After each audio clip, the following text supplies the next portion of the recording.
un outil qui transmet. Je demande la grâce de Dieu sur moi-même, sur ma vie, sur mes paroles, pour qu'elles soient paroles de vie transmises directement de Dieu pour vous, pour nous. Nous pourrions faire une première lecture dans l'évangile de Jean, chapitre 3, à partir du verset 3. Évangile de Jean, chapitre 3, à partir du verset 3. Jésus lui répondit, en vérité, je te le dis, si un homme ne naît de nouveau, il ne peut voir le royaume de Dieu. Nicodème lui dit, comment un homme peut-il naître quand il est vieux? Peut-il une seconde fois entrer dans le sein de sa mère et naître? Jésus lui dit, en vérité, je te le dis, si un homme ne naît d'eau et d'esprit, il ne peut entrer dans le royaume de Dieu. Car ce qui est né de la chair est chair, et ce qui est né de l'esprit est esprit.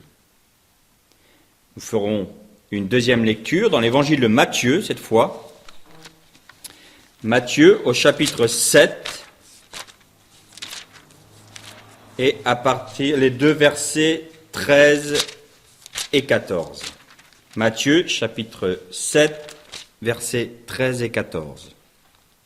Jésus disait, « Entrez par la porte étroite, car large est la porte et spacieux le chemin qui mène à la perdition, et il y en a beaucoup qui entrent par là. Mais étroite est la porte et resserré le chemin qui mène à la vie, et il n'y en a peu qui le trouvent. » Nous arrêterons là pour l'instant nos lectures. Nous continuerons dans notre méditation à lire d'autres textes. Le Seigneur Jésus dit, voilà, si vous ne naissez de nouveau, vous ne pouvez même pas voir le royaume de Dieu. Alors, à combien plus forte raison, y entrer. Et dans le texte de Matthieu, Jésus dit, voilà, le salut, la porte est étroite. Le chemin, il est resserré. Et il n'y en a pas beaucoup qui le trouvent. Mais le chemin de la perdition, la porte est très large. Et c'est un grand boulevard. C'est les Champs-Élysées. C'est énorme, là il y a de la place. Et je vous disais tout à l'heure, vous savez, le salut est très simple et en même temps très compliqué. C'est très compliqué. Et Jésus va nous amener à ce que nous puissions désespérer du salut. Alors, je veux bien me faire comprendre. Pour l'instant, ça va peut-être être un peu déroutant ce que je vais dire, mais vous allez voir qu'en suivant la méditation, nous allons bien comprendre qu'en fin de compte, oui, la simplicité de l'Évangile, pour la recevoir, il faut qu'elle soit compliquée avant. Méditons. Le Seigneur Jésus dit, voilà, tous ceux qui disent Seigneur, Seigneur n'entreront pas dans le royaume de Dieu. Bon, alors il ne suffit pas de confesser Jésus. Pour un homme riche, c'est plus facile pour un chameau d'entrer par le trou d'une aiguille que pour un homme riche pour rentrer dans le royaume de Dieu. Et plus ça va, et plus Jésus complique le salut. À tel point que ses disciples, au bout d'un moment, disent « Mais qui peut être sauvé ?» Et Jésus dit « Aucun homme. Ce qui est impossible aux hommes est possible à Dieu. » Mais qu'est-ce que ça veut dire tout cela ? La porte est étroite, le chemin resserré. C'est même pas qu'il y en a peu qui l'empruntent, il y en a peu qui la trouvent. Mais c'est si dur que ça de trouver le salut. C'est si dur que ça de marcher sur le chemin étroit. Est-ce qu'il faut qu'on fasse des efforts ? Est-ce qu'il faut qu'on se mortifie ? Est-ce qu'il faut qu'on fasse des sacrifices ? Est-ce qu'il faut qu'on fasse des pèlerinages ? Est-ce qu'il faut qu'on aille à Compostelle à genoux ? Est-ce qu'il faut qu'on mérite le salut ? Tant que vous voulez mériter le salut, vous ne trouverez pas la porte. Tant que nous voulons faire quelque chose pour être sauvés, nous ne trouverons, je ne dis même pas emprunter, nous ne passerons pas la porte, nous ne la trouverons pas. Mais Seigneur, qui peut être sauvé alors ? Personne. Jésus dit personne. Vous ne pouvez pas être sauvé. Ça vous est impossible. Mais enfin, si je fais quelque chose de bien pour toi, si j'agis pour toi, si j'œuvre pour toi, À ce moment-là, je pourrais être sauvé. Pendant 1500 ans, le peuple juif a essayé de faire ça. Et ça a tellement bien marché qu'il a fallu une deuxième alliance. La loi a été donnée. Dieu a dit, si tu suis toutes mes prescriptions, tu seras sauvé. Ça n'a été impossible aux hommes. Et la loi n'était qu'une part de la plénitude de la pensée de Dieu, parce que la loi disait, tu ne tueras pas, tu ne convoiteras pas la femme de ton voisin, c'est-à-dire que tu n'iras pas la prendre pour en faire ta femme, tu ne prendras pas c'est dans les actes. Et Jésus a été beaucoup plus loin, il a dit, mais celui-là même qui pense a déjà commis le péché. Si tu regardes une femme pour la convoiter, tu as déjà commis adultère avec elle. Si tu convoites le bien de ton voisin, c'est comme si tu avais déjà volé ton voisin. Mais alors, qui peut être sauvé? Personne. On ne peut pas être sauvé. C'est trop compliqué. C'est trop dur. Et non seulement d'entrer par la porte, mais après de garder le salut, de marcher dans la vie chrétienne. C'est impossible. Impossible. Personne ne peut dire, j'ai trouvé le salut, je marche sur le chemin du royaume par mes propres forces. Voilà où on trouve l'équilibre. Par mes propres forces, par mes mérites, par ce que je sais faire. Personne. C'est trop compliqué. L'homme ne peut pas y accéder. C'est impossible aux hommes. Disons-le nous une fois pour toutes. Nous ne pouvons pas satisfaire le cœur de Dieu. C'est aussi simple que ça. Il y a quelques semaines, on parlait comment satisfaire le cœur du Père. Aujourd'hui, je vous dis, on ne peut pas satisfaire le cœur du Père. C'est impossible aux hommes. Alors il va falloir qu'on trouve une solution.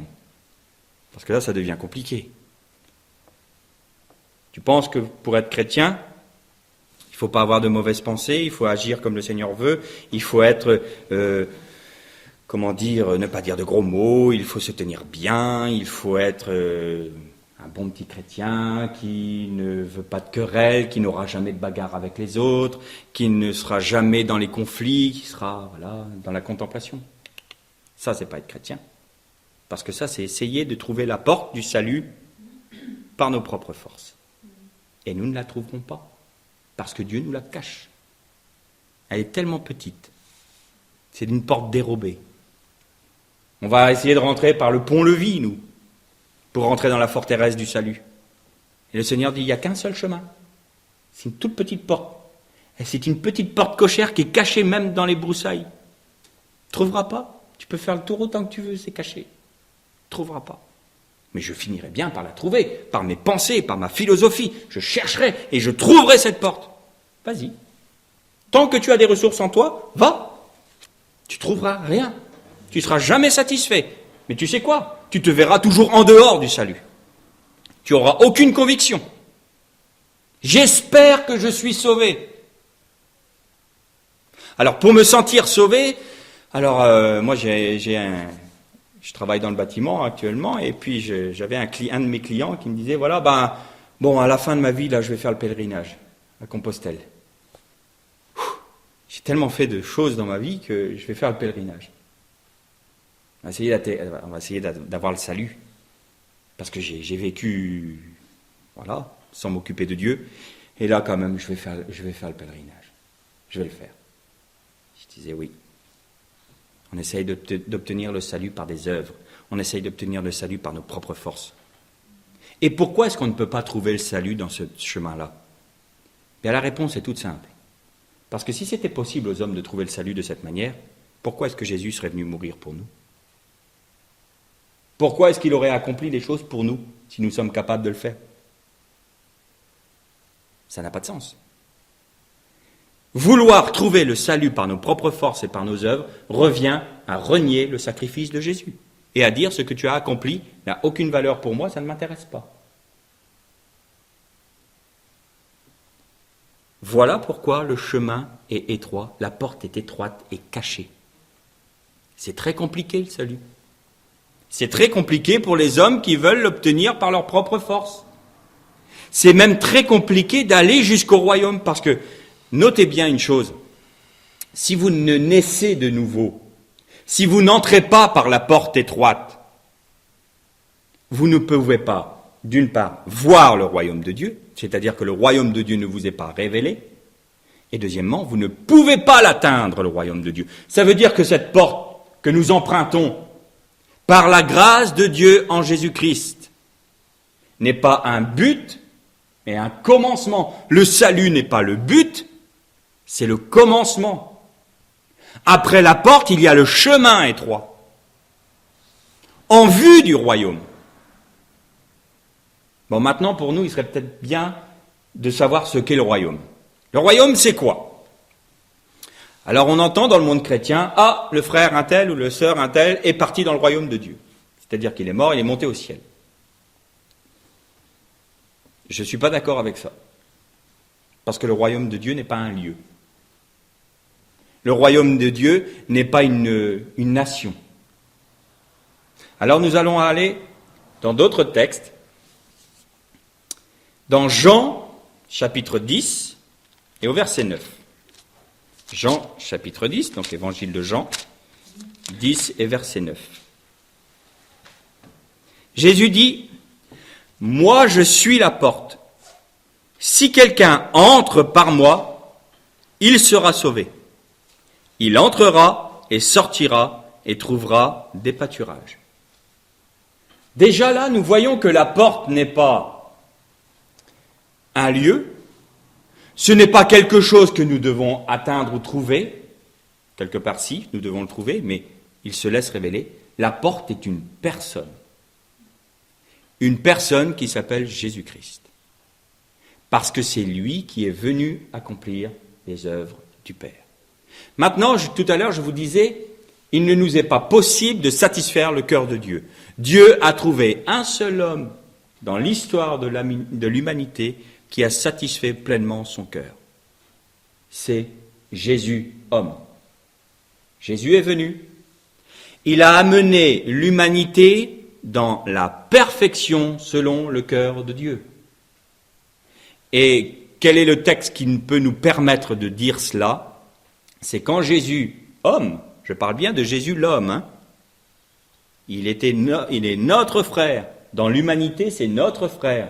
Il est complètement, entièrement homme, mais entièrement et complètement selon le cœur de Dieu, parce que pas touché par le péché, pas touché par la rébellion. C'est pourquoi il est le seul à avoir pu satisfaire le cœur de Dieu, parce qu'il n'est pas né selon la chair, mais selon l'Esprit.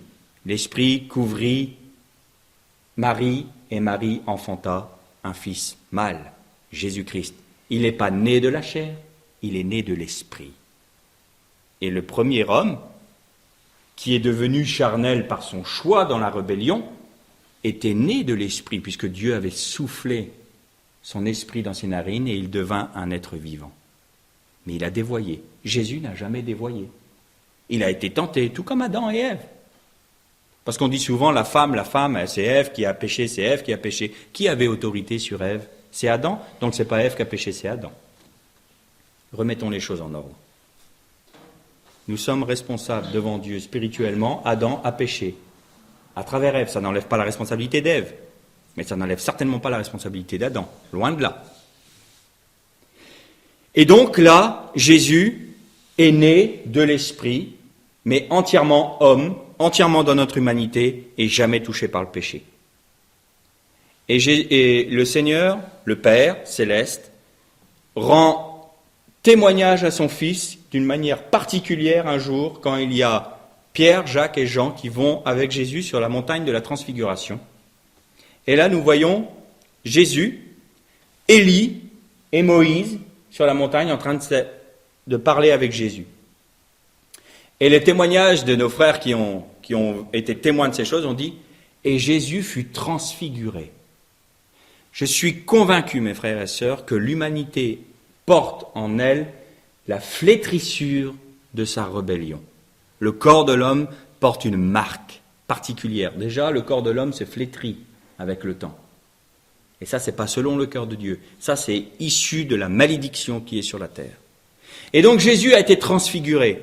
Les hommes le voyaient comme un homme charnel, dans sa chair normale. Mais là, il y avait la gloire de l'humanité telle que Dieu la voulait dès l'origine, qui a été révélée aux disciples en Jésus-Christ. C'est pour ça que Jésus a été transfiguré, pas pour faire un miracle et leur dire, vous voyez, quand même, c'est vraiment le Fils de Dieu. Non, non, non, non, ça va beaucoup plus loin que ça. Le Seigneur ne fait pas des actes pour épater, excusez-moi le terme, mais épater la galerie. Les gens, il n'est pas là pour dire, alors regardez, c'est pas ça. Il y a toujours une signification profonde. Si Jésus a été transfiguré ce jour-là devant ses disciples, c'est pour leur montrer qu'en lui, la perfection de la pensée de Dieu concernant l'homme était en lui, accomplie en lui. Et de plus, Élie, qui est l'esprit, les prophètes, c'est le prophète par excellence, et Moïse, qui est la loi, sont réunis en Jésus-Christ, parce qu'à la fin de la conversation, il ne restait plus qu'une seule personne, Jésus, homme parfait selon le cœur de Dieu, en lui étaient réunis la parole, la loi et les prophètes. Jésus a dit, je suis venu accomplir la loi et les prophètes. Tout est là. Tout est là. Et d'ailleurs, Jésus a dit à ses disciples, n'en parlez à personne jusqu'à ce que je vous le dise. C'est-à-dire que ce n'était pas quelque chose pour faire de la publicité. Attention, vous avez été témoin de quelque chose de très saint. Vous avez une révélation que peu d'hommes ont. Alors, attention à ce que vous en faites. Vous voyez qu'en moi, en Jésus-Christ, la perfection de l'humanité, la perfection de la pensée de Dieu pour l'humanité est accomplie en moi. Et toute la loi et les prophètes de Dieu, tout ça s'est accompli en moi. Et donc Dieu a trouvé la plénitude de sa satisfaction en un seul homme, Jésus-Christ. Et Jésus-Christ est la porte. Mais il est aussi le chemin. Jésus a dit, je suis la porte, je suis le chemin, la vérité et la vie. Nul ne vient au Père que par moi. Alors, qu'est-ce que cela veut dire ? On disait tout à l'heure que c'était compliqué le salut. C'est compliqué si on veut trouver le salut en dehors de celui qui a pleinement satisfait le cœur de Dieu. Comme si nous, qui étions issus de la chair pécheresse, pouvons encore être qualifiés pour satisfaire le cœur de Dieu. Ça revient à ça. Alors je vais faire des œuvres, je vais accomplir. Je vais aller loin dans ce que je vais dire, mais permettez-moi de vous dire que tout ce que l'on fait pour Dieu brûlera le jour du jugement, sera consumé.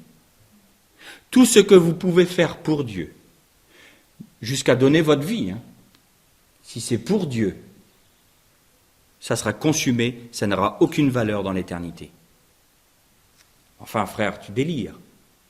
Tout ce qu'on fait pour Dieu n'a aucune valeur. Oui, je répète, tout ce que vous faites pour Dieu n'a aucune valeur. Par contre, tout ce que vous faites par Jésus-Christ, ça a de la valeur. Et c'est seulement ça qui aura de la valeur dans l'éternité.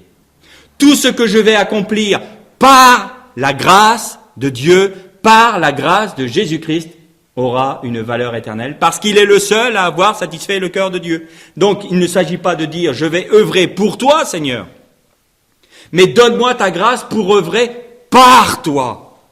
Que ce soit toi qui fasses les choses. Parce que tu es non seulement la porte de mon salut, c'est-à-dire, le Seigneur nous amène à quoi ? Il nous amène à désespérer de nous, jusqu'au moment où nous trouvons encore des ressources en nous-mêmes, nous n'obtiendrons jamais le salut. Tant que nous pensons que nous avons encore une capacité pour atteindre l'objectif, nous n'y arriverons pas. C'est pourquoi il disait, personne ne peut obtenir le salut. C'est pas tous ceux qui disent Seigneur, Seigneur, ça veut dire, c'est pas la peine de dire, je suis chrétien, je suis chrétien, je suis chrétien. Ça n'a pas de valeur. Si vous dites je suis chrétien et que vous ne vous appuyez pas sur Christ pour votre salut, ça n'a pas de valeur. Le Seigneur, ce qu'il attend de nous, c'est qu'on arrive au point où on se dit, je ne peux pas. Et le jour où on dit je ne peux pas, c'est le Seigneur qui nous dit, maintenant je vais commencer à œuvrer. Pas avant. Tant que tu te sentais fort, tant que tu te sentais capable, moi j'ai les mains liées par une loi spirituelle. Le Seigneur ne nous satisfera jamais dans ce sens. Il nous dira, moi je vous ai envoyé mon Fils qui a accompli pour vous toutes choses. Je vous demande une seule chose, c'est de vous appuyer sur ce qu'il a accompli, de croire en ce qu'il a accompli, de vous confier dans ce qu'il a accompli pour obtenir le salut, pour marcher vers le royaume. C'est simple, mais on comprend pourquoi c'était compliqué. C'est compliqué parce qu'on veut l'obtenir sans Jésus. Et c'est compliqué parce que Satan va nous inciter à le faire sans Jésus. Parce qu'il sait très bien que c'est le seul chemin, lui aussi. Il est loin d'être stupide, Satan. Alors il va nous dire, oh, allez, va faire telle chose. Et puis peut-être que si tu étais dans un ministère à plein temps, reconnu mondialement, là tu vas toucher des âmes, tu vas travailler pour. Vous voyez le pour? Tu vas travailler pour Dieu, tu vas obtenir. Là, c'est sûr que tu as le paradis ouvert. Hein. C'est évident. Puis le Seigneur dira, moi je t'ai jamais connu. Enfin, Seigneur, j'ai prophétisé en ton nom. J'ai guéri des malades en ton nom. J'ai annoncé ta parole en ton nom. Oui, en mon nom. Mais moi, je t'ai jamais connu. T'as parlé de moi. Tu as fait des choses avec mon nom. Mais quand est-ce que tu es venu me voir? Quand est-ce que tu t'es confié dans ce que j'ai fait? Moi qui suis la porte. Moi qui suis le chemin. Quand est-ce que je t'ai vu venir à moi pour dire, Seigneur, fais ton œuvre. Accomplis ton œuvre à travers moi. Je ne veux pas parler moi, je veux que toi tu parles. Je ne veux pas agir moi, je veux que toi tu agisses. Quand est-ce que je t'ai vu faire ça? Jamais. Je ne te connais pas. Quelle désillusion. Quelle désillusion.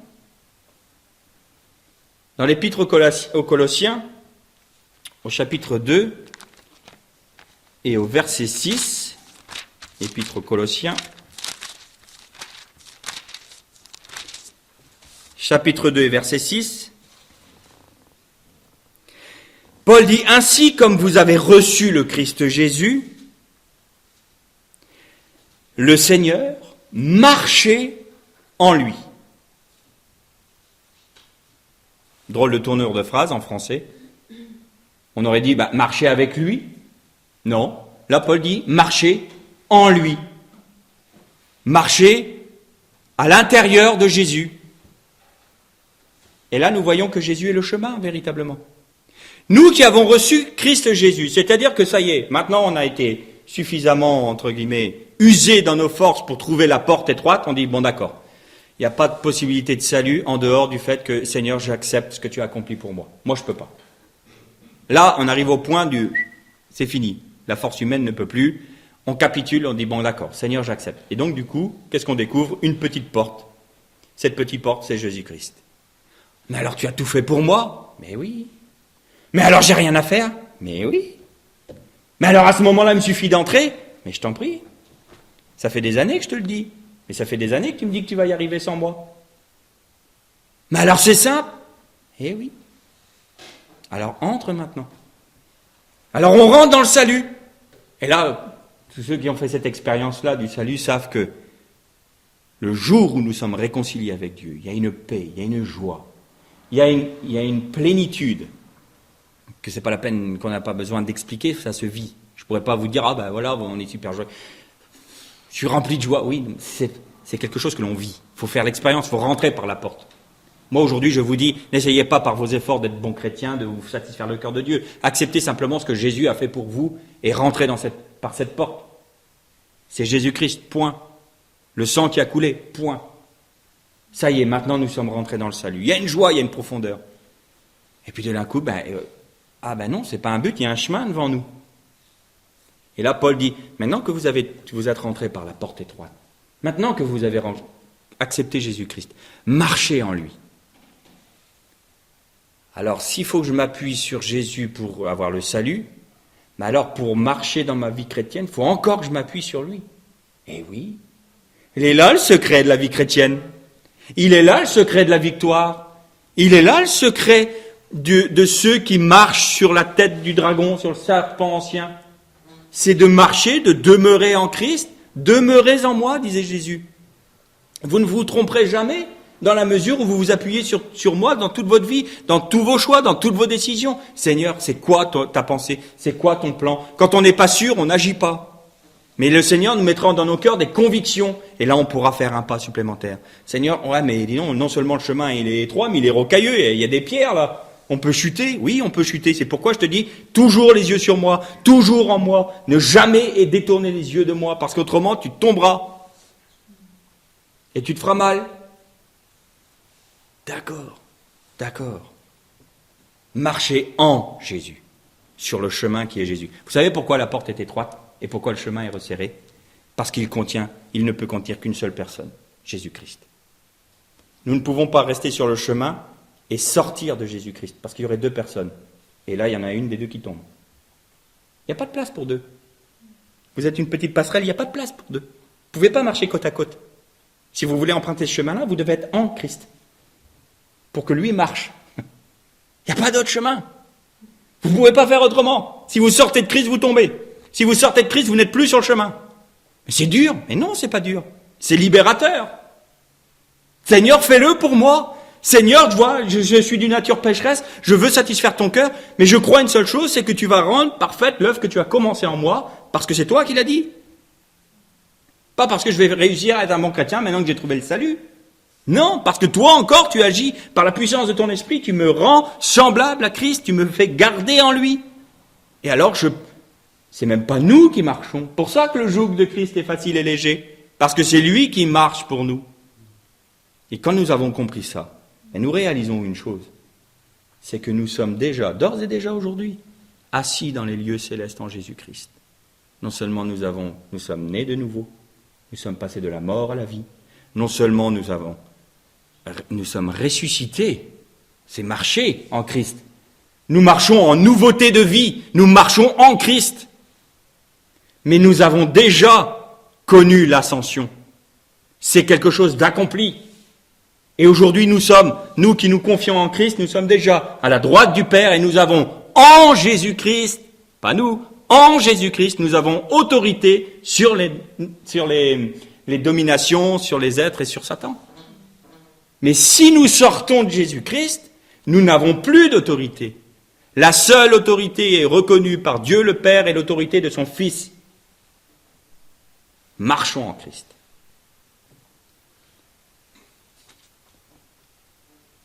Dans un autre texte, il est dit que la plénitude de ce que nous pouvons vivre dans la vie terrestre, c'est de connaître Christ qui est tout en tous. C'est ça que ça veut dire. C'est tout pour Jésus et Jésus en tous.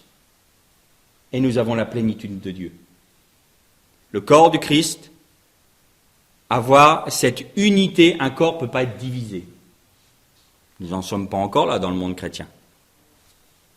Mais l'œuvre de Dieu se fait. Mais quelqu'un qui est mature spirituellement, c'est celui qui a compris ça, ce secret-là. Tout est réuni en Christ. Et à partir du moment où j'accepte d'être hanté, d'être mis en Christ par la puissance du Saint-Esprit, à ce moment-là, je suis dans la plénitude de Dieu. Et alors il y a harmonie. Et alors il y a une profondeur. Maintenant, le royaume de Dieu, qu'est-ce que c'est ? Alors on a compris que la porte c'était une personne. On a compris que le chemin était une personne. Bon, maintenant le royaume de Dieu c'est comme je disais tout à l'heure, c'est un lieu. Non, le royaume de Dieu est une personne. Alors qu'est-ce que ça veut dire ? Jésus disait à ses disciples, aux pharisiens, mais si c'est par la puissance, si c'est par l'esprit que je chasse les démons, ça veut dire que le royaume s'est approché de vous. Donc déjà, là, il dit, le Seigneur, il n'a pas dit le royaume est en vous, il a dit le royaume s'est approché, il est venu près de vous. Et dans un autre texte, il est dit, mais le royaume, d'ailleurs c'est une mauvaise traduction dans la traduction française, je crois, il est dit, le royaume est au milieu de vous. Mais c'est le mot grec antos, qui veut dire au-dedans de vous, à l'intérieur d'eux. C'est-à-dire que celui qui accepte de rentrer par la porte étroite et de marcher sur le chemin étroit, le royaume de Dieu est entré en lui. Et qui est en nous ? Galates 2:20, ce n'est plus moi qui vis, c'est Christ qui vit en moi. Demeurez en Christ, relisez Galates 2:20, vous avez la plénitude. Là, c'est l'ensemble de la parole de Dieu qui est réunie dans ce texte. C'est une merveille des merveilles, ce texte biblique. Galates 2:20, pour moi, est une lumière. Il me révèle pratiquement toute la Bible. Ce n'est plus moi qui vis, c'est Christ qui vit en moi. Le royaume de Dieu est une personne. La conquête du royaume de Dieu, c'est de rentrer dans la plénitude de la connaissance du Christ. C'est de laisser le Saint-Esprit nous révéler qui est Christ Et qu'est-ce qu'a fait Christ? Paul disait aux Corinthiens, je n'ai voulu venir à vous avec nulle autre pensée que Jésus-Christ et Jésus-Christ crucifié. C'est-à-dire, je suis venu à vous en vous annonçant Jésus-Christ en tant que personne et Jésus-Christ en tant que son œuvre. Là, vous avez la plénitude. Et c'est le mot antos. Le royaume de Dieu est en vous. Donc c'est bien sûr que si quelqu'un meurt et est repris par Dieu, il ne va pas rentrer en lui pour rentrer dans le royaume de Dieu. Oui, je crois qu'il y a un ciel, qu'il y a un paradis, qu'il y a un lieu où Dieu réside, évidemment, et que nous serons accueillis auprès de lui. Mais le royaume de Dieu en tant que tel, comme il est parlé là, c'est en nous, Jésus-Christ. Et que veut dire royaume? Le mot royaume, le mot grec, c'est basileia. Basileia, c'est-à-dire autorité, celui qui a reçu l'autorité royale. Et quand il est dit dans l'épître, dans le livre de l'Apocalypse, qu'il a fait de nous un royaume et des sacrificateurs. Le mot royaume, c'est toujours la même racine, basileus, mais il y a une nuance, c'est basileus. Et là, ce n'est plus, il a fait de nous une autorité, il a fait de nous des princes, des rois. Basileia, quand Jésus disait le royaume est au-dedans de vous, c'est une autorité que nous avons reçue, l'autorité messianique. Donc, au-dedans de nous, il y a une autorité spirituelle. Et si nous agissons en dehors de cette autorité-là, nous n'avons rien, zéro, rien du tout. Donc, tous ceux qui essayent d'œuvrer en dehors de l'autorité de Christ ne font rien. Ils ne font même pas trembler l'ennemi. Ils le font juste rire. Parce qu'il se dit... Tant qu'ils sont en dehors de Christ, moi, j'ai pas peur.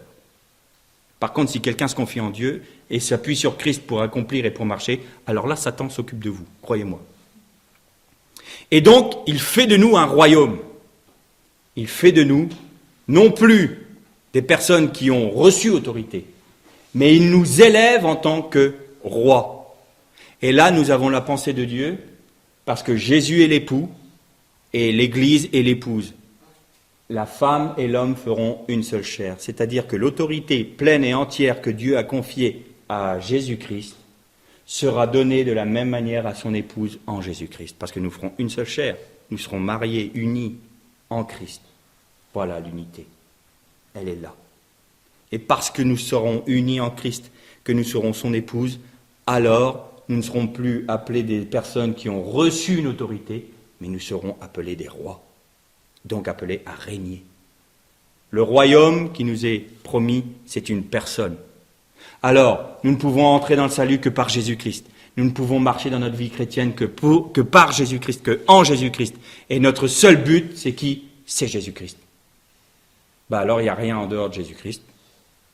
Si je fais bien le compte, il n'y a rien en dehors de Jésus-Christ. Tout est réuni en lui. Tout est parfait. Alors maintenant, mes frères et sœurs, si parmi nous, il en est qui n'ont pas encore trouvé ce chemin, la porte, la porte, elle est là.